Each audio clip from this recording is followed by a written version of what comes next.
So hello guys, आप देख सकते हो आपके सामने एक सवाल है। मैट्रिसेस का एक क्वेश्चन है। इस क्वेश्चन को करना बहुत ही ज़रूरी है क्योंकि बड़ा ही अच्छा सवाल है ये। ठीक है, तो इस सवाल को पॉज करके ट्राई करो, हम इसको सॉल्व करना सीखते हैं। अच्छा सवाल है, पूरा एकदम आपको रेडी करेगा सोचने के लिए कि कैसे सोचते हैं ना बेसिकली इन क्वेश्चंस को। ऐसे टाइप का क्वेश्चन आ सकता है जेईई एडवांस में, काफ़ी प्रोबेबल है। तो सवाल कह रहा है for any integer n greater than equal to 4, ठीक है, let there are two n/n invertible matrices which real with real entries p q satisfy the equation. यहाँ पे जो ये रिलेशन गिवन है ना p और q का, ये बड़ा इंटरेस्टिंग है। ठीक है, और इसी रिलेशन के बेस पे मैंने एक PDF क्वेश्चंस की डाली थी टेलीग्राम चैनल पे। उनमें भी एक क्वेश्चन ऐसा ही है जिसमें ये रिलेशन है, तो अब वो वाला क्वेश्चन भी सॉल्व हो जाएगा। ठीक है, तो ठीक है, तो ये अपने पास एक रिलेशन गिवन है। And another matrix R of order 2/2 is such that R plus adjacent of R is equal to R inverse. ठीक है, फिर हमें बोला if R alpha equal to P का मॉडुलस डिवाइडेड बाय Q का determinant, वो क्या डेटर्मिनेंट है, beta equal to 2 times R inverse का डेटर्मिनेंट, तो अल्फ़ा प्लस बीटा की वैल्यू बताओ। तो एक्चुअल क्या करा है इन्होंने, दो सवाल का मिक्सचर कर दिया है ना। एक तरफ R की एक इक्वेशन गिवन है, एक तरफ P और Q की, तो दोनों को सॉल्व करना पड़ेगा तभी सवाल सॉल्व हो पाएगा। चलो यहाँ पे मेरे को एक बड़ी इंटरेस्टिंग पॉइंट दिखा, जो कि मुझे बहुत ही इंटरेस्टिंग क्या लगा कि जो सबसे पहला वाला पार्ट है जिसमें P और Q है, उनमें बोला है कि हमें जो n है वो ग्रेटर देन इक्वल टू 4 है। समझ पा रहे हो? और तुम्हें एक इन्वर्स वाली इक्वेशन गिवन है। ठीक है, तुम्हें स्टेटमेंट क्या गिवन है, तुम्हें गिवन है यहाँ पे सॉल्यूशन क्या होगा कि देखो, तुम्हें गिवन है P inverse plus Q inverse equal to P inverse P plus Q inverse ना। यहाँ पे इंटरेस्टिंग चीज़ क्या है, इस सवाल को जनरली बच्चे क्या करते हैं कि अगर ये इक्वेशन सॉल्व करनी नहीं आई तो क्या कहेंगे, बोलेंगे यार 2/2 की कोई मैट्रिक्स मान लो या 3/3 की मान लो, है ना, और उसको लेकर सॉल्व कर दो और फिर आंसर निकाल लो, है ना। ऐसा करते हैं ना काफ़ी बच्चे जिनको कैलकुलेशन स्पीड अच्छी खासी है। लेकिन इसमें दिक्कत हो जाएगी। दिक्कत क्या होगी कि n की वैल्यू यहाँ पर जो वैलिड है वो 4 या 4 से बड़ी होनी चाहिए। तो अगर तुम 4/4 की कोई मैट्रिक्स भी मानोगे ना, 4/4 की कोई मैट्रिक्स मानोगे 4/4 की, तो उसका इन्वर्स जब तुम निकालोगे तो दिक्कत खड़ी हो जाएगी तुम्हारे लिए। ठीक है ना, तो यहाँ पे वो शॉर्टकट नहीं लगने वाला जो होता है ना कि कुछ नहीं आ रहा तो चलो मतलब ब्रूट फोर्स, एक स्ट्रेट फॉरवर्ड एक अप्रोच ले लेते हैं और फिर वो करते रहते हैं। नहीं, यहाँ पे नहीं कर पाओगे, यहाँ पे दिक्कत खड़ी होएगी। ये बात दिक्कत नहीं है कि डेटर्मिनेंट नहीं निकाल पाओगे, डेटर्मिनेंट निकालने का एक तरीका है, लेकिन डेटर्मिनेंट तुम्हें पढ़ाया नहीं जाता इतने लेवल का। लेकिन बात क्या है कि कैलकुलेशन बहुत हैवी हो जाएगी, है ना। तो यहाँ पे ये दिक्कत वाली बात है कि 4/4 या उससे ऊपर वाली मैट्रिक्स यहाँ पे वैलिड रख दी है। तो सवाल ने क्या करा है, टफनेस क्रिएट कर दी है। अब ये मैट्रिक्स इक्वेशन सॉल्व करो वरना इस सवाल को छोड़ो, ये वाली सिचुएशन है। चलो फिर, अच्छा यहाँ पे अब हमें ये दिख रहा है कि इस इक्वेशन को देख के मैं क्या क्या कंक्लूड कर सकता हूँ। एक तो मुझे गिवन ही है कि P और Q इन्वर्टिबल मैट्रिसेस हैं। तो यहाँ पे एक चीज़ तो वैसे भी क्लियर है मुझे कि P का डेटर्मिनेंट 0 नहीं होना चाहिए, Q का डेटर्मिनेंट 0 नहीं होना चाहिए। एक और चीज़ मैं कह सकता हूँ कि P प्लस Q का डेटर्मिनेंट 0 नहीं होना चाहिए। ये बताओ क्यों? एक बहुत ही इंटरेस्टिंग सी बात है। ये जो इक्वेशन मुझे पेपर में गिवन है, ये क्वेश्चन के अंदर ये मुझे इक्वेशन गिवन है, ये जो इक्वेशन मुझे गिवन है ये वैलिड होनी चाहिए ना। अगर मेरे को कोई सवाल बनाया है, किसी ने कोई इक्वेशन दी, ये इक्वेशन वैलिड भी तो होनी चाहिए। यहाँ पर P प्लस Q का इन्वर्स लिखा है, अरे ये निकालेंगे कैसे जब इसका डेटर्मिनेंट 0 ना हो, है ना। तो यहाँ पे ये बड़ी इंटरेस्टिंग बात लगती है मुझे, जब क्वेश्चन ही हम काफ़ी चीज़ें निकाल लेते हैं। तो ये एक बहुत ही अच्छा चीज़ हमने निकाली, ठीक है।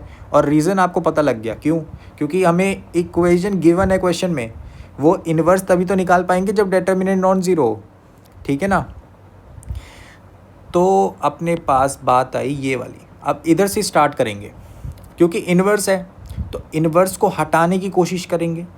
तो P plus Q pre multiply कर लो, पोस्ट कर लो, प्री कर लो। चलो, तो हमने क्या करा, P प्लस क्यू से प्री मल्टीप्लाई किया दोनों साइड, तो यहाँ बन गया P inverse plus Q inverse, और ये हमारे पास आ गया P प्लस क्यू का इन्वर्स। तो ये राइट हैंड साइड वाली जो बात है ये तो क्या बन गई, P प्लस क्यू और P प्लस क्यू का इन्वर्स, ये तो आइडेंटिटी मैट्रिक्स बना देगा, ठीक है ना। और मैं अगर लेफ्ट हैंड साइड में मल्टीप्लाई करूँ P into P inverse plus यहाँ पे क्या आएगा P Q inverse, Q P inverse और Q इन्वर्स। यहाँ पे दो तो क्या बन रहे हैं, ये वाला भी आइडेंटिटी बन रहा है, ये वाला भी आइडेंटिटी बन रहा है,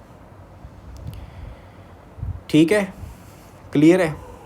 तो यहाँ मेरे पास आ गया कि भाई जो P Q इन्वर्स है और जो Q P इन्वर्स है, ठीक है, और यहाँ पे 2 times identity matrix is equal to एक आइडेंटिटी मैट्रिक्स यहाँ पे मेरे पास बन चुका है। क्या ये बात क्लियर है, ठीक है ना। फिर अपने पास बात आ गई कि जैसे ये रिलेशन बना, यहाँ पे मुझे क्या पता लगा कि मेरे पास यहाँ पे माइनस आइडेंटिटी मैट्रिक्स बन गया और यहाँ पे क्या बना P Q inverse plus Q P inverse, ठीक है ना, ये चीज़ बन गई।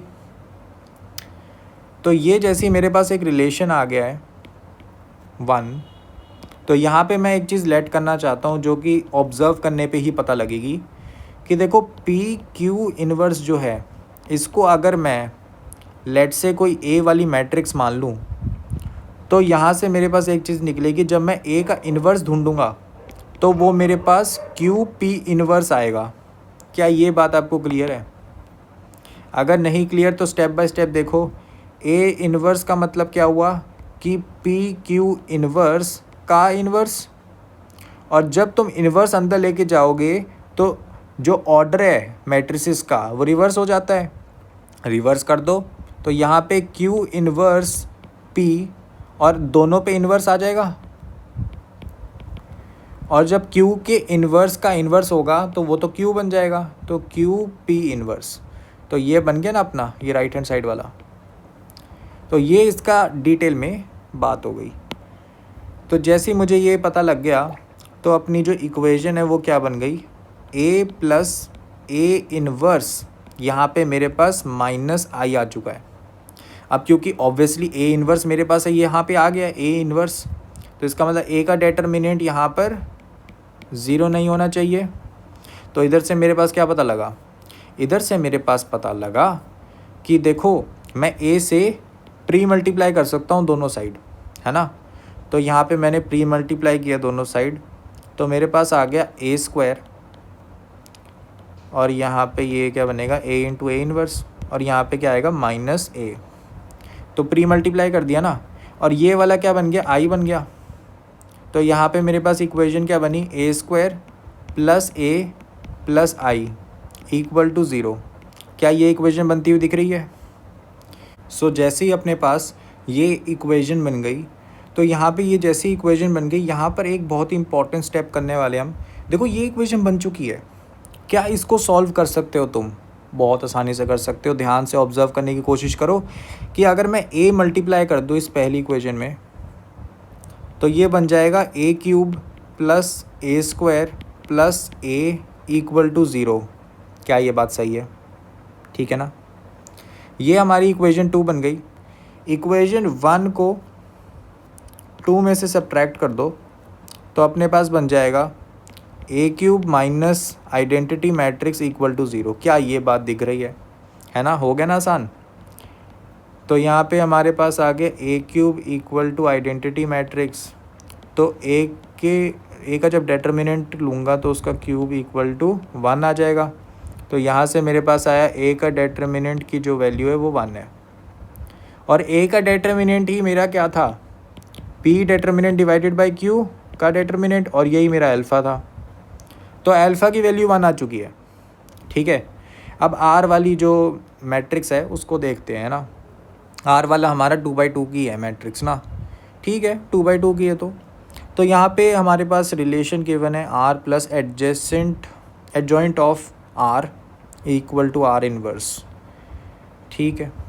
तो हमारे पास रिलेशन क्या है, रिलेशन है R plus adjoint of R equal to R inverse.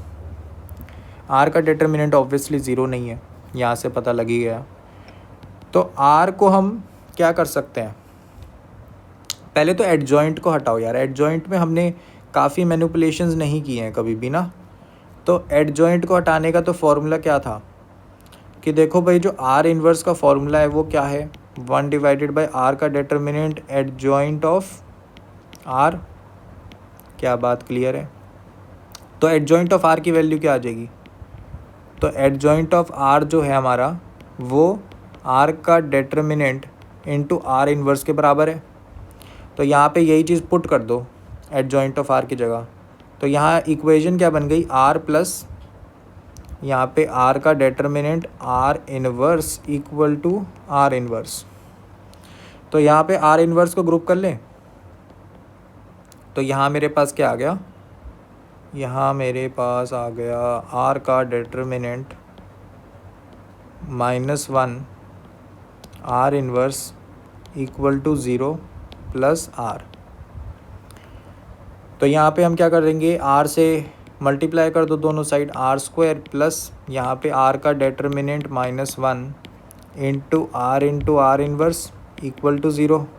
तो यहाँ पे मेरे पास क्या आ गया, आर स्क्वायर जो है मेरा वो मेरे पास क्या आ गया, आर स्क्वायर प्लस यहाँ पे आर का डिटर्मिनेंट -1, और ये तो आइडेंटिटी मैट्रिक्स बन गया। तो यहाँ मेरे पास आ गया जो आर स्क्वायर है ना वो 1 माइनस आर का डिटर्मिनेंट इंटू आइडेंटिटी मैट्रिक्स है। क्लियर है बात। तो यहाँ मेरे पास क्या बात आई कि भाई जैसी ये चीज़ मुझे पता लगी, मैंने बोला कि देखो भाई डिटर्मिनेंट ले लो दोनों साइड, ठीक है। तो दोनों साइड डिटर्मिनेंट लिया तुमने बोला डिटर्मिनेंट ले लेते दोनों साइड। फिर तुमने कहा आर स्क्वायर, तो ये तो डायरेक्टली आर डिटर्मिनेंट का स्क्वायर हो गया। और यहाँ पे ध्यान रखना 1 माइनस आर डिटर्मिनेंट, ये जो चीज़ है ये एक स्केलर है।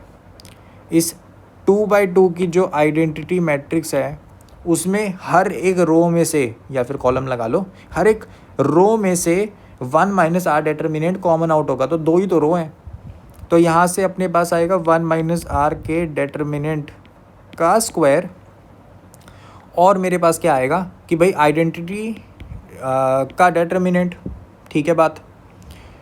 तो आइडेंटिटी का डिटर्मिनेंट तो 1 है, तो यहाँ पे आया 1 माइनस आर के डिटर्मिनेंट का स्क्वायर, और यहाँ पे आर के डिटर्मिनेंट का स्क्वायर हो गया। क्लियर है बात। फिर अब बस भाई खोल दो, यहाँ पे अपने पास क्या बन गया, 1 प्लस आर के डिटर्मिनेंट का स्क्वायर माइनस 2 टाइम्स आर का डिटर्मिनेंट, यहाँ पे आर के डिटर्मिनेंट का स्क्वायर। तो आर का डिटर्मिनेंट तो सब्ट्रैक्ट हो गया, तो 2 टाइम्स आर का डिटर्मिनेंट इक्वल टू 1। तो आर का डिटर्मिनेंट की वैल्यू क्या आ गई, 1/2। क्या इससे कोई फ़ायदा हो रहा है, बिल्कुल हो रहा है। वैल्यू हमें फाइंड क्या करनी थी, 2 आर इन्वर्स का डिटर्मिनेंट।